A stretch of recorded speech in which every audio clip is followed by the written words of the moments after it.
최근 갤럭시 S24 시리즈의 출시일이 가까워지자 이에 대한 많은 정보가 나오고 있는데요.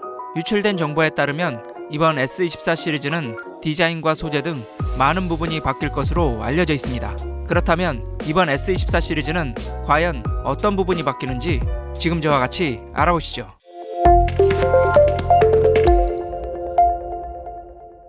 안녕하세요, TMI입니다. 오늘 알려드릴 정보는 아이슨 유니버스와 샘 모바일 등 여러 전문 매체의 정보를 정리해서 알려드리도록 하겠습니다. 첫 번째는 종류와 디자인입니다. 이번 갤럭시 S24는 6.2인치의 일반, 6.7인치의 S24 플러스, 그리고 6.8인치의 S24 울트라, 이렇게 세 종류로 출시될 예정입니다. 이번 S24 시리즈는 울트라를 뺀 나머지 S24와 S24 플러스만 전작보다 0.1인치 더 커졌다고 보시면 되겠습니다. 이번엔 S24의 디자인을 살펴보겠습니다. 최근 온리스크가 공개한 S24와 S24 플러스의 렌더링을 살펴보면 카메라 옆에 플래시의 위치가 전작보다 조금 내려온 것을 알 수 있는데요. 특히 S24와 S24 플러스는 테두리가 둥근 디자인에서 각진 디자인이 될 것으로 보입니다. 또한 S24 울트라는 측면의 곡률이 좀 더 플랫하게 적용되어 거의 평면에 가까운 상태가 될 예정인데요. 하지만 S24 울트라는 S24나 S24 플러스처럼 완전히 각진 디자인은 적용되지 않을 것으로 예측됩니다. 정리하면 S24와 S24 플러스는 각진 사각형의 디자인이 적용되고 S24 울트라는 조금 더 플랫하지만 전작과 거의 비슷한 디자인이라고 보시면 될 것 같습니다. 두 번째는 베젤입니다. 베젤이란 스마트폰의 전면 화면을 제외한 나머지 테두리 부분을 뜻합니다. 이 베젤이 얇을수록 화면을 볼 수 있는 범위가 넓어지고 디자인적으로는 좀 더 세련된 느낌을 받을 수가 있죠. 이번 S24와 S24 플러스는 이 베젤이 더 얇아질 예정인데요. 전작은 1.75mm의 베젤이었으나 이번엔 1.5mm의 베젤로 더 얇아질 것으로 예측됩니다. 이로써 S24와 S24 플러스는 아이폰 15 프로 시리즈의 베젤인 1.71mm보다 더 얇아졌다고 볼 수 있는데요. 그러나 S24 울트라는 좀 더 플랫한 형태가 되면서 오히려 전작보다 베젤이 늘어났다고 볼 수 있겠습니다. 세 번째는 티타늄 소재입니다. 이번 S24 시리즈는 울트라 모델의 테두리에만 티타늄 소재가 적용될 예정인데요. 이전작까지 적용되었던 알루미늄은 가격이 저렴하나 고급감이 떨어져서 가장 상위 모델인 울트라에만 이 티타늄 소재를 적용하여 상품성을 높일 것으로 예측됩니다. 하지만 티타늄 소재는 알루미늄보다 무거워서 안 그래도 무거운 울트라가 더 무거워지지 않을지 걱정되는 부분인데요. 허나 또 다른 루머로는 이번 S24 울트라는 티타늄을 적용하여도 전작과 동일한 233g의 무게로 유지될 것이라고 예측하였습니다. 네 번째는 LTPO 패널 적용입니다. 패널이란 우리가 보는 스마트폰의 화면이라고 생각하시면 되는데요. 이 패널의 종류에 따라 성능이나 기능이 조금씩 다릅니다. 이 중 대표적인 두 가지의 패널이 있는데요. 바로 LTPS와 LTPO입니다. 이 둘은 크게 화면 주사율과 전력 소비의 차이가 있는데요. LTPS는 화면 주사율을 48Hz부터 120Hz까지 재생할 수 있고 LTPO는 화면 주사율을 1Hz부터 120Hz까지 재생할 수 있습니다. 이 화면 주사율은 1초당 화면을 보여주는 개수로 이 숫자가 높을수록 더 부드러운 화면과 터치감을 느낄 수 있고 이 숫자가 낮으면 전력을 더 적게 사용하여 배터리 사용량을 아낄 수 있는데요.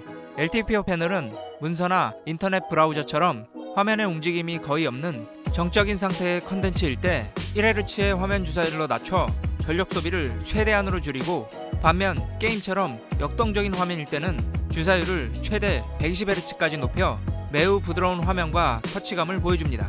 전작 S23, S23 플러스까지 사용한 LTPS 패널은 최소 화면 주사율이 48Hz이기 때문에 최소 화면 주사율이 1Hz인 LTPO에 비해 소비 전력이 약 15% 정도 더 높을 수밖에 없었습니다. 하지만 이번 S24 시리즈에는 울트라 시리즈에만 탑재되었던 LTPO 패널이 기본 모델과 플러스 모델에도 탑재하게 된 것이죠. 정리하면 이번 S24와 S24 플러스는 저전력의 LTPO 패널을 탑재하여 배터리 타임이 개선된다 라는 것이죠. 또한 그동안 울트라의 특권 같았던 LTPO 패널이 S24 시리즈에 모두 적용됨으로써 같은 시리즈의 금나누기가 사라져버리게 된 것이죠. 다섯 번째는 화면 밝기와 해상도입니다. 이번 S24 시리즈는 최대 밝기가 전작 1750니트에서 모두 2500니트까지 높아질 예정입니다. 이 밝기를 의미하는 니트는 1니트당 촛불 하나가 비추는 빛의 양을 뜻하는데요. 이런 밝기가 중요한 이유는 야외에서 햇빛이 너무 강렬하면 스마트폰의 화면을 제대로 볼 수 없습니다. 그러나 이 밝기의 수치가 높을수록 햇빛이 내려쬐는 야외에서도 화면을 더 잘 볼 수 있는 것이죠. 또한 전작까지는 울트라를 제외한 기본 모델과 플러스 모델은 FHD 플러스의 해상도였는데요.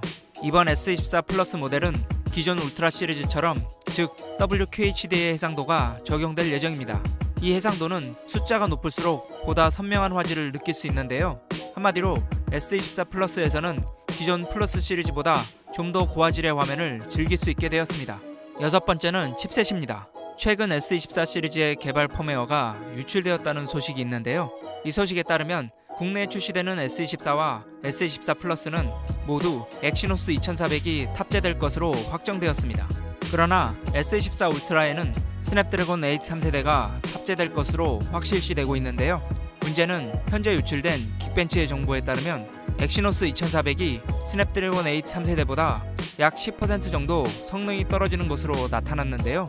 이에 따라 아이폰은 프로 시리즈에 더 좋은 칩셋을 탑재했듯이 이젠 갤럭시 시리즈도 아이폰처럼 같은 시리즈에서 칩셋의 성능 차이를 두게 된 것이죠.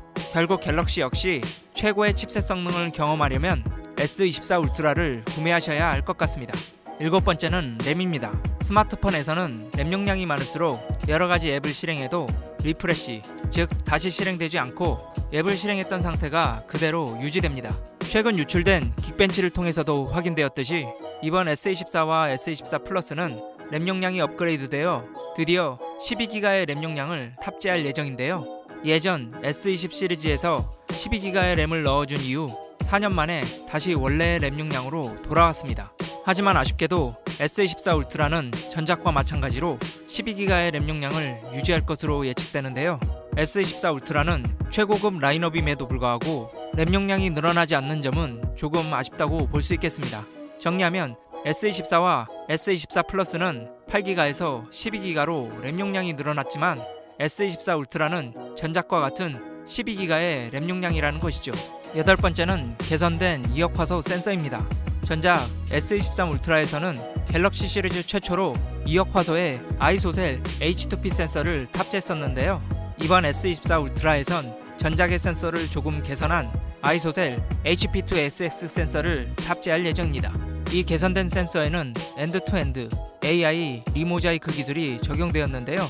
기존에는 이미지 신호 처리와 리모자이크를 순차적으로 처리했으나 이번 S24 울트라에선 E2E AI 리모자이크를 통해 이 둘을 동시에 처리할 수 있게 되었습니다. 이렇게 하면 이미지 프로세싱 시간이 전반적으로 빨라지기 때문에 사진 촬영 시 시간이 단축되어 더 빠른 사진 촬영이 가능해지는데요. 뿐만 아니라 촬영 지연으로 인한 데이터 손실이 되지 않아 이미지 품질이 저하되지 않고 사진의 디테일과 컬러가 더욱 풍부해집니다. 정리하면 이번 S24 울트라는 기존 2억 화소보다 사진 촬영 시 셔터렉이 줄어드는 것은 물론 사진의 품질도 향상된다는 것이죠. 아홉 번째는 광학 5배 줌입니다. 이번 갤럭시 S24 울트라는 전작까지 탑재되었던 광학 10배 줌의 망원 카메라 대신 광학 5배 줌의 망원 카메라가 탑재될 예정인데요. 이렇게 망원의 거리가 줄어든 대신 1000만 화소에서 5000만 화소로 화소수가 업그레이드 되었으며 조리개 값도 f4.9에서 f3.4로 낮아졌습니다. 또한 센서 크기도 3.52분의 1인치에서 2.52분의 1인치로 커졌는데요. 정리하면 S24 울트라의 망원이 10배에서 5배로 바뀌었지만 화소수가 5배 많아지고 조리개 값은 낮아졌으며 센서가 훨씬 커져서 광학 5배 줌으로 10배 줌을 했을 때도 전작의 망원 10배 줌에 크게 뒤처지지 않고 좋은 이미지 품질을 보여줄 것으로 기대됩니다. 열 번째는 줌 애니플레이스입니다. 이 줌 애니플레이스는 최근 삼성전자에서 직접 공개했는데요. 이 기술은 새로운 동영상 촬영 기능에 대한 통칭으로 크게 세 가지로 나눌 수 있습니다. 먼저 오토매틱 트래킹 기술을 살펴보죠. 이전에는 사용자가 동영상 촬영을 할 때 피사체를 직접 터치해서 초점을 맞췄지만 이 트래킹 기술은 피사체를 자동으로 인식하여 초점을 잡아줍니다. 한마디로 적당한 화각을 맞춘 채 영상을 찍고만 있으면 별도의 조작 없이 자동으로 피사체를 따라가서 촬영해준다는 뜻이죠. 또한 이 줌 애니플레이스는 듀얼 촬영이 가능한데요. 이미 영상을 촬영 중인 상태에서 일부분만 확대를 해도 전체 화면과 확대한 부분 모두 한 화면에서 촬영할 수 있는 것이죠. 이뿐만 아니라 줌 애니플레이스는 딥러닝 리모자이크 알고리즘을 통해 2억 화소의 센서 내에서 줌을 하여 2배와 4배에서도 무손실로 줌을 할 수 있는데요. 한마디로 2억 화소 센서를 통해 무손실 줌을 지원하여 광학 줌에 필적하는 화질을 보여줄 것으로 예측됩니다. 마지막으로 배터리 용량과 컬러입니다. 이번 갤럭시 S24의 배터리는 전작보다 100mAh 많아진 4000mAh의 배터리 용량이며 S24 플러스는 전작보다 200mAh 많아진 4900mAh의 배터리 용량입니다. 하지만 아쉽게도 S24 울트라는 전작과 동일한 5000mAh의 배터리 용량인데요.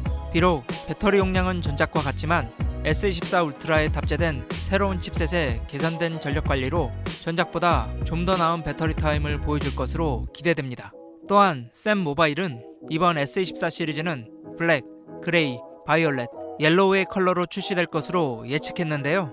특히 옐로우 컬러는 갤럭시 S10e 모델 이후로 오랜만에 선보이는 컬러라서 어떤 느낌을 보여줄지 매우 기대되고 있습니다. 지금까지 갤럭시 S24 시리즈에 대해 알아봤는데요.